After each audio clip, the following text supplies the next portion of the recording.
আছেন বাইং মাছ পছন্দ করেন না, যেমন আমার শাশুড়ি মায়ে পছন্দ করেন না, কিন্তু আমার কাছে ভালো লাগে, সব মাছে খাই। তো আসসালামু আলাইকুম, কেমন আছেন সবাই? আশা করি যে যেখান থেকে দেখতেছেন সবাই অনেক ভালো আছেন। এই তো আজকে একদম সকাল থেকে রান্নাটা শুরু করে দিলাম। রান্না বলতে আজকে সকালের নাস্তা হচ্ছে পেঁয়াজু আর ভাত। তো সবাই মোটামুটি এটা সেটা খাবে, তো আমি ভাবলাম যে আমি ভাত খাবো আজকে পেঁয়াজু ভেজে, আমার কাছে ভালো লাগে। আর হঠাৎ করে আসলে মন চাইছিল যে পেঁয়াজু দিয়ে ভাত দিয়ে খাই, সবসময় তার খাওয়া হয় না, দেখা যায় সবসময় রুটি খাই আর কি। তো এই তো পেঁয়াজু ভেজে নিলাম, আর এখানে এই যে ভাত নিয়ে নিলাম, আর এর সাথে অল্প একটু তরকারি নিয়ে নিব, তাহলে খাওয়া হয়ে যাবে। আর গরম ভাতের সাথে বেশি ভালো লাগে পেঁয়াজুটা। তো আপনারা একবার খেয়ে দেখবেন, অনেক মজা লাগে ভাত দিয়ে পেঁয়াজু। তো যাই হোক, খাওয়া দাওয়া শেষ করে তো রান্না করতে চলে আসলাম। তো এখানে বাইং মাছ নিয়ে নিলাম, বাইং মাছ রান্না করব। আর আমার শাশুড়ি মা তো বাইং মাছ খাবেন না, ওনার জন্য হচ্ছে যে পাবদা মাছ রান্না করব, আর সাথে তো ডাউল আছে। তো পাবদা মাছ দিয়ে অল্প একটু শাক দিয়ে রান্না করব। আর এখানে এই যে ডাউল বসাইছি, ডালটা হয়ে গেছে, এখন আমি ডালটা বাগার দিয়ে তুলে নিব। আর এখানে ডালটা আমি তুলে নিয়ে হচ্ছে এখানে এই যে বাইং মাছ বসাইতেছি। তো আমি এখানে সব মশলা দিয়ে একটু পেঁয়াজটা কষিয়ে নিতেছি। আসলে পেঁয়াজটা না সিদ্ধ হয় না, কেমন জানি শক্ত থেকে যায়। তো একটু পানি দিয়ে ভাবলাম একটু সিদ্ধ করে নিই, তাহলে পেঁয়াজটা নরম হবে আর তরকারিটা ঘন হবে। তো এখানে যে মশলাটা ভালো করে কষিয়ে আমি বাইং মাছ দিয়ে দিলাম।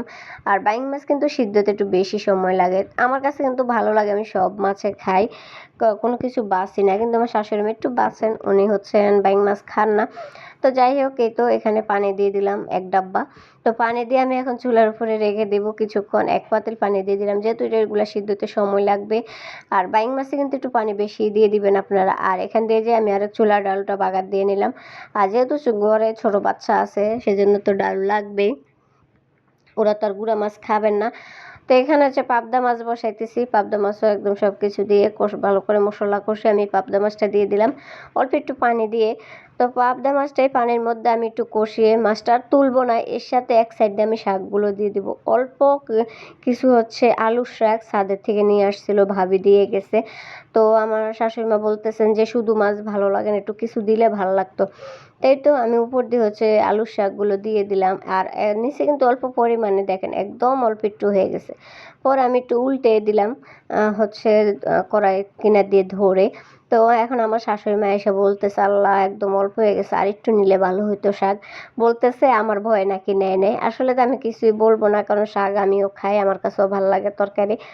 তো যাই হোক, এই যে ব্যাং মাছে কিন্তু পানি শুকিয়ে গেছে, আর একটু পানি টানলে নামিয়ে নেবো। আর এখান দিয়ে কিন্তু আমার পাবদা মাছও হয়ে গেছে রান্না, শাক কিন্তু একদমই কমে গেছে, একটু অনেক হয়ে গেছে। আর শাকগুলা যেহেতু একদম কচি ছিল, আর শাক দিয়ে পাবদা মাছ কিন্তু ভালোই লাগছে, যেহেতু শাক কম মাছ বেশি, তাই ভালো লাগছে। আর এখানে তো বাইং মাছও কিন্তু হয়ে গেছে, এটাকেও নামিয়ে নিব। তো অবশ্যই আমার ভিডিও যদি ভালো লেগে থাকে অবশ্যই লাইক কমেন্ট শেয়ার করবেন। আর যারা ইউটিউব থেকে দেখবেন তারা ইউটিউব চ্যানেলটা সাবস্ক্রাইব করে দেবেন। আর যারা ফেসবুক থেকে দেখবেন তারা অবশ্যই পেজটা ফলো করে আমার সাথেই থাকবেন। তো যাই হোক, আর আপনাদের সাথে কিন্তু গল্প করতে করতে রান্নাও শেষ। তো সবাই ভালো থাকবেন, সুস্থ থাকবেন, আল্লাহ হাফেজ।